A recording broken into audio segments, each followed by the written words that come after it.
സോഫി, വാതിലും തുറന്നിട്ട് ഇവിടെ പോയി. സോഫി,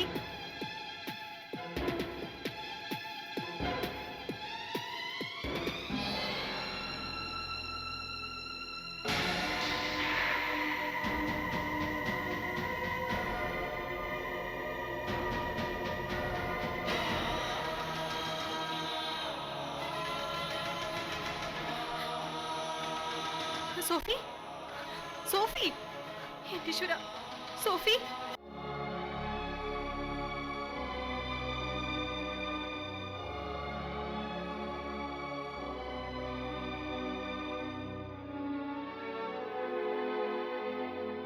എന്തിനാ പാർവതി എന്നെ രക്ഷപ്പെടുത്തിയേ? മിണ്ടാതെ കിടക്ക്. ക്ഷീണം മാറിയിട്ട് മതി രക്ഷപ്പെടുത്തിയതിന് വഴക്ക് പറയുന്നൊക്കെ. ജീവിക്കാൻ മോഹമില്ലാത്തവരല്ലേ ആത്മഹത്യക്ക് ശ്രമിക്കുക. പിന്നെന്തിനാ രക്ഷപ്പെടുത്താനും രക്ഷപ്പെട്ട കേസെടുക്കാനും ഒക്കെ ശ്രമിക്കുന്നേ? വേണ്ടായിരുന്നു. അതെ, വേണ്ടായിരുന്നു. രക്ഷപ്പെടുത്തിയല്ല, നീ ഈ കാണിച്ച ബുദ്ധിമോശം വേണ്ടായിരുന്നു എന്ന്. ജീവിക്കാൻ മോഹമില്ലത്രേ. അങ്ങനെ ആർക്കെങ്കിലും സംഭവിക്കുന്നുണ്ടെങ്കിൽ ആ മോഹഭംഗം ഉണ്ടാക്കുന്നത് അവനവൻ തന്നെയാ. മറ്റുള്ളവർ വേദനിക്കട്ടെ എന്ന് കരുതി ആത്മഹത്യ ചെയ്യുന്നവരെ ഈ ഭൂമിയിൽ പകുതിയും വേദനിക്കും. 2 ദിവസം, അല്ലെങ്കിൽ ഒരാഴ്ച. അത് കഴിഞ്ഞ സ്വന്തം മക്കള് പോലും ചിരിയും കളിയായി നടക്കും. ഈ ഒരാഴ്ച മറ്റുള്ളവരെ വേദനിപ്പിക്കാനായിട്ട് സ്വന്തം ജീവിതം കളയണോ സോഫി?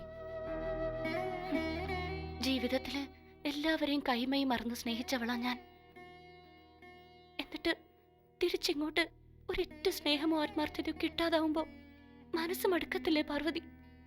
ജീവിക്കാനുള്ള ആശ അസ്തമിച്ചു പോകത്തില്ലേ? കൊടുക്കുന്നതിനൊക്കെ പകരം കിട്ടണമെന്ന് നീ എന്തിനു വാശി പിടിച്ചു?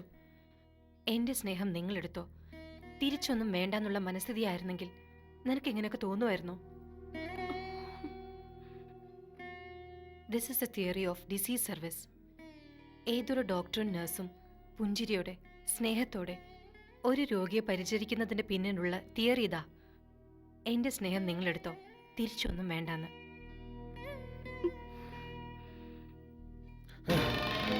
സോഫി, ഇതെന്നാ പറ്റിയതാ ഡോക്ടറെ?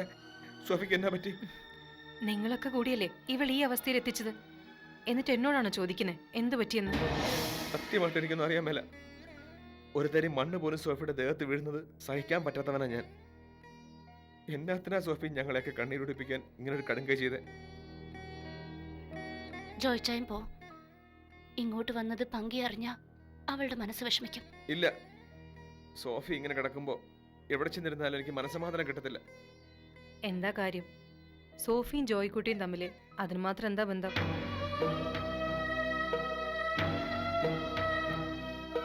എന്റെ അനിയൻ കല്യാണം കഴിക്കുന്നതിന് മുമ്പ് വരെ സോഫി ജോയിയുടെ ഭാര്യയായിരുന്നു. പക്ഷേ ആ താലി അറുത്തു മാറ്റിയിട്ടല്ലേ സോഫി നീരേറ്റിലേക്ക് വന്നത്. അനന്തന്റെ കുഞ്ഞിനെ പ്രസവിച്ചവളവള്. ഇപ്പോഴും നീരേറ്റ തറവാട്ടിലെ ഒരു അംഗം തന്നെയാ സോഫി. ആ ആത്മബന്ധം ഉള്ളത് കൊണ്ട് തന്നെയാ കാവലിൽ ഞാൻ ഇവിടെ ഇരിക്കുന്നത്. പക്ഷേ ഇവിടുന്ന് പോയാൽ മനസമാധാനം കിട്ടത്തില്ലെന്ന് പറയാൻ മാത്രം ജോയിയുടെ ആരാ സോഫി? ഡോക്ടറെ, എന്റെ നെഞ്ചി കുത്തരുത്. ഇല്ല, ഒരിക്കലും ഇല്ല. പക്ഷേ നിങ്ങളൊക്കെ നെഞ്ചിലും കണ്ണിലും മുതുകിലൊക്കെ കുത്തിയ വേദന കൊണ്ടാ സോഫി ഈ കിടപ്പ് കിടക്കുന്നേ. അതുകൊണ്ട് ജോയ്ക്കുട്ടി പോ. സോഫി പറഞ്ഞല്ലോ പോകാൻ. ഡോക്ടർ എന്നെ തെറ്റിദ്ധരിക്കരുത്.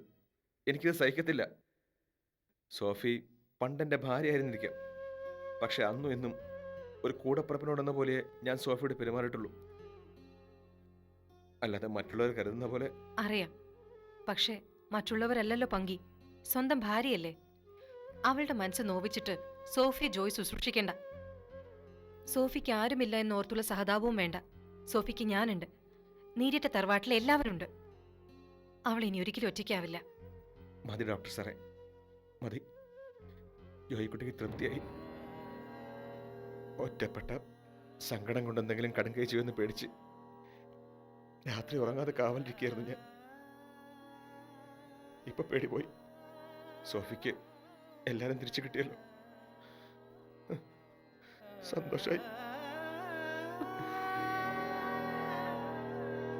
ഇനി ഞാൻ പൊക്കോളാം.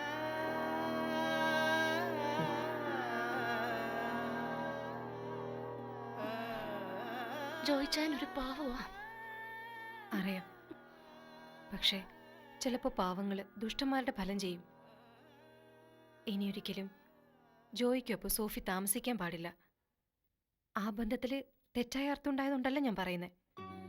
എന്നാലും ഇനി അത് വേണ്ട, അത്ര തന്നെ.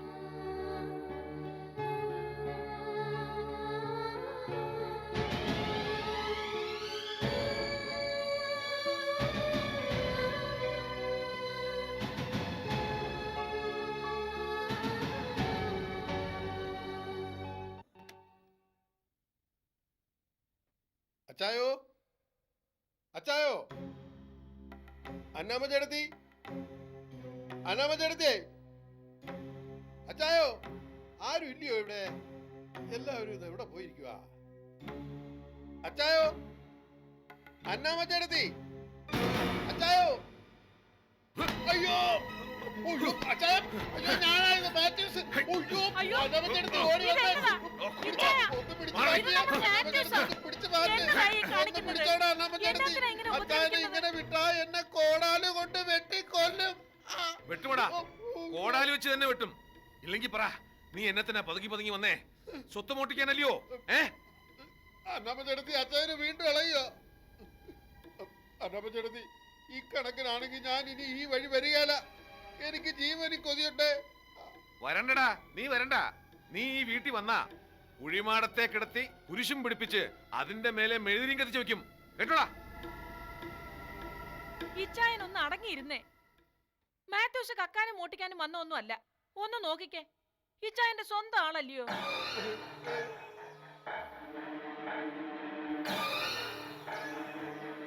നോക്കിയടി, അവന്റെ മുഖത്തോട്ടൊന്ന് നോക്കിയേ.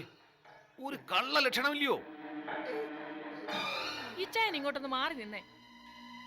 മാത്യൂസേ, ഇച്ചായൻ ചില നേരത്ത് സാധാരണ മട്ടി തന്നെ, എന്നാലോ ചില നേരത്ത് ഇതുപോലെ പ്രാന്തിളകും. അപ്പൊ എന്നെ പോലും കടിച്ചു കീറാൻ വരും. ഇതിങ്ങനെ ഇട്ടച്ച ശരിയാവത്തില്ല. ആ കിട്ടുണ്ണി വൈദ്യുതി ഒന്ന് വിളിച്ചോണ്ട് പോവാ. അന്നാമ്മ ചേട്ടത്തി, അച്ചായന് ശരിക്കും വട്ട് തന്നെ ആന്നോ? അന്നാമ്മ ചേട്ടത്തിയും ബോബനും ഒന്നും അടുത്തില്ലാത്തത് കൊണ്ടാ അച്ചായന് ഇങ്ങനെ ശരിക്കും വട്ടുമൂത്തതെന്നാ ഞാൻ കരുതിയേ. നിങ്ങൾ വന്നു കഴിഞ്ഞ പിന്നുള്ള സന്തോഷം കണ്ടപ്പോ തലയുടെ അസുഖം കുറഞ്ഞെന്നാ ഞാൻ വിചാരിച്ചത്. ഇതിങ്ങനെ വന്നും പോയി നിന്നാ സമാധാനത്തോടെ ഇവിടെ വന്ന് കേറാനും പറ്റത്തില്ല. കിട്ടുണ്ണി വൈദ്യര്, എങ്കിൽ കിട്ടുണ്ണി വൈദ്യര്, ഈ വട്ടം അടങ്ങി കിട്ടുമല്ലോ. താണ്ടെ പിന്നെ ഇളകി. വല്ല കുരിശുമാലയും കൈ കൊടുത്താ മാറുമെങ്കിൽ അതൊന്ന് പിടിപ്പിച്ചു കൊടുത്തേക്ക്. മാത്യൂസ് പിടയ്ക്കാതിരി, ഇതങ്ങ് താനെ മാറിക്കോളൂ. ആന്നോ? എന്നതാടാ മാത്യൂസേ നിന്റെ കൈശയില്? ഈശയിലോ? കൊച്ചു ത്രേസ്യയുടെ സ്വത്തുക്കളാണോ? അവിടെ പിടിക്കില്ല, അവിടെ പിടിക്കില്ല. എന്നെ കൈ കാണിക്കണേ. പിടിച്ചോ, വിടല്ലേ. എന്റെ കർത്താവേ, നീ പിന്നെ എന്നെ പരീക്ഷിക്കുകയാണല്ലോ. കർത്താവ് പരീക്ഷിക്കുന്നത് എന്നെയാടി അന്നമ്മേ. ഓർമ്മ വെച്ച നാള് മുതല് കഷ്ടപ്പെട്ടാ ഞാൻ എന്റെ സ്വത്തുക്കളൊക്കെ ഉണ്ടാക്കിയേ. ഗോഡൌണിൽ അരിച്ചാക്ക് ചുമന്നും തടിലോറി ഓടിച്ചും കൂപ്പിൽ പണിയെടുത്തുമാ ഫിലിപ്പോസ് വളർന്നേ. പിന്നെ കഞ്ചാവ് കടത്തിയും ചന്ദനം കടത്തിയും കാശുണ്ടാക്കിയിട്ടുള്ളത് സത്യമാ. കാശുണ്ടാക്കുന്നവരൊക്കെ നേരായ മാർഗത്തിലൂടെ ഉണ്ടാക്കുന്നുവെന്നാണോ നീ കരുതിയേ? എടി, ഫിലിപ്പോസ് ആരെയും വഞ്ചിച്ചിട്ടില്ല, നേരും നെറിയും കാട്ടിയിട്ടുമില്ല. കാശുണ്ടാക്കി കഴിഞ്ഞ് മറ്റുള്ള പണക്കാരെ പോലെ കള്ളിന്റെയും പെണ്ണിന്റെയും പിറകെ പോയിട്ടുമില്ല. എന്റെ ഇച്ചായനെ എനിക്കറിയത്തില്ലയോ? എന്നാ തങ്കപ്പെട്ട സ്വഭാവ. അങ്ങനെ പറയടി എന്നമ്മേ. എടി, നിനക്ക് ബുദ്ധിയുണ്ട്. നിന്നെ ഞാൻ കഴുതപ്പമ്പിളെന്ന് വിളിച്ച് കളിയാക്കിയിട്ടുണ്ട്. നീ എന്നോട് ക്ഷമിക്കടി എന്നമ്മേ. എന്റെ കർത്താവേ, സിംഹത്തെ പോലെ നടന്ന എന്റെ കെട്ടിയോനെ എന്നാത്തിനാ ഒരു കൊച്ചു കുഞ്ഞിനെ പോലെ ഇങ്ങനെ ആക്കിയത്? എനിക്കിത് സഹിക്കാൻ മേല. നീ എന്നോട് ക്ഷമിച്ചെന്ന് പറ പെമ്പിളെ. ക്ഷമിച്ചായ, എന്നോടിങ്ങനെ ക്ഷമ ചോദിക്കല്ലേ. സങ്കടം കൊണ്ട് ഞാൻ ചത്തുപോകും. പോട്ടടി പെമ്പിളെ.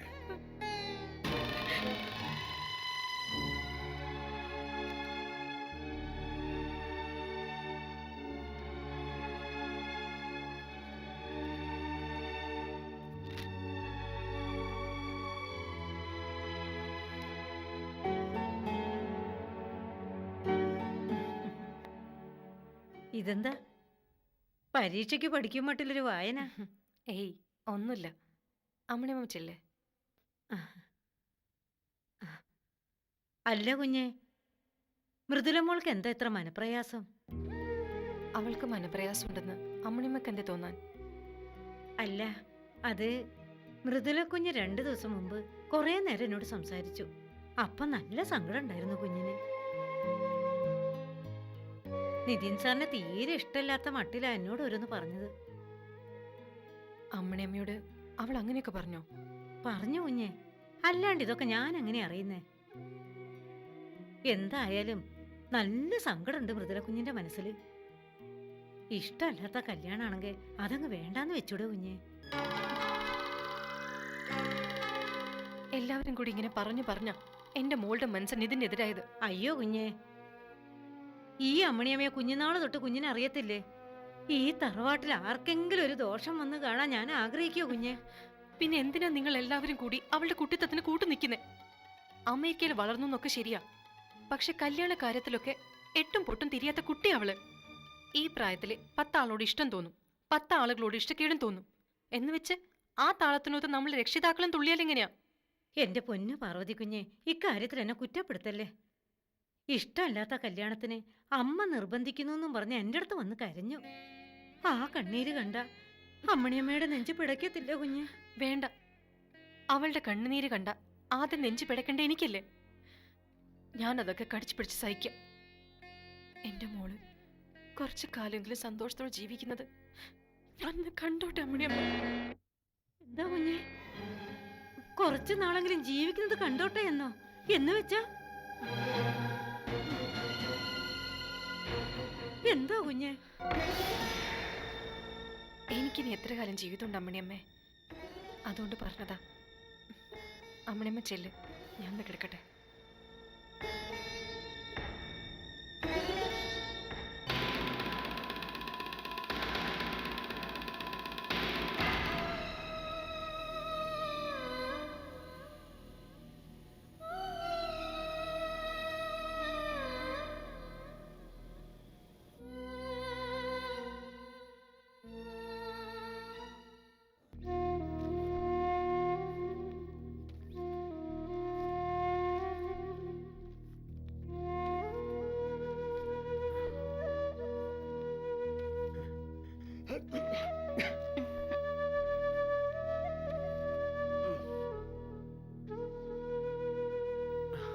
എന്തിനാ പിന്നെയും വന്നത്? പങ്കിയുടെ മനസ്സിൽ പിന്നെ സങ്കടം നിറയ്ക്കാനാ? വേണ്ട, ചോദിച്ചാൻ ഇവിടെ ഇരിക്കണ്ട. എനിക്കാരെയും കാണുകയും വേണ്ട. ഈ ഭൂമിയിൽ ഞാൻ ഒറ്റയ്ക്ക. സോഫി, അങ്ങനൊന്നും പറയല്ലേ. നിനക്ക് എല്ലാരും ഉണ്ട്. ഇല്ല, നൊന്ത് പ്രസവിച്ച മകള് പോലും തിരിഞ്ഞു നോക്കാത്ത ഈ പാവിയെ ജോയിച്ചാൻ എന്തിനാ ഇങ്ങനെ ശുശ്രൂഷിക്കുന്നേ? പൊയ്ക്കോ. സെലീന മോള് ചിലപ്പോൾ ഇതൊന്നും അറിഞ്ഞു കാണത്തില്ല, അതായിരിക്കും വരാത്തത്. എന്നാലും ഇത്രയും വലിയ കടുങ്കൈ ചെയ്യാൻ എന്നാത്തിനാ സോഫി നീ മുതിർന്നത്? പങ്കിയെ ഞാൻ വീട്ടിലേക്ക് തന്നെ കൂട്ടിക്കൊണ്ട് വന്നതുകൊണ്ടാണോ? അവളുടെ അവസ്ഥ ഓർക്കുമ്പോൾ എനിക്ക് സങ്കടമുണ്ടെങ്കിലും പങ്കിയെ നിർബന്ധിച്ച് കൂട്ടിക്കൊണ്ട് വന്നത് പാർവതി ഡോക്ടറാണ്. എനിക്ക് എന്നാ ചെയ്യാൻ പറ്റും സോഫി? നിനക്കിഷ്ടമില്ലാത്തതൊന്നും ഞാൻ ചെയ്യത്തില്ല എന്നറിയാമല്ലേ? എനിക്കൊന്നും കേൾക്കണ്ട. ആരെങ്കിലും വന്നതുകൊണ്ടോ പോയതുകൊണ്ടോ ഒന്നുമല്ല ഞാൻ എൻ്റെ ജീവിതം അവസാനിപ്പിക്കാൻ തീരുമാനിച്ചത്. അനുഭവിക്കാനുള്ളതൊക്കെ അനുഭവിച്ചു കഴിഞ്ഞു. ഇനിയൊന്നും ബാക്കിയില്ല. പിന്നെന്തിനാ ജീവിതം നീട്ടിക്കൊണ്ടു പോകുന്നത്? ഇവിടുന്ന് ഇറങ്ങിയ ഇനി ഞാൻ അത് തന്നെ ചെയ്യും, ആത്മഹത്യ. അയ്യോ സോഫി, അങ്ങനൊന്നും പറയല്ലേ. കർത്താവ് പറക്കത്തില്ല. സോഫിക്ക് എന്തെങ്കിലും സംഭവിച്ചാ പിന്നെ ഈ ജോയിക്കുട്ടി ജീവിച്ചിരിക്കത്തില്ല. വേണ്ട, എനിക്ക് ആരുടെയും സ്നേഹം വേണ്ട. വേണം, സോഫി എല്ലാവർക്കും വേണം. സോഫി എല്ലാരെയും വെറുക്കുന്നുണ്ടാ ഈ പ്രശ്നം. സോഫിയുടെ എല്ലാവർക്കും സ്നേഹ. പോ ഇവിടുന്ന്, പോ. അഭിനയിക്കുന്ന സ്നേഹവും സഹതാപവും ഒന്നും എനിക്ക് കാണണ്ട. ഒരു മുഖം എനിക്കിനി കാണണ്ട. പോ.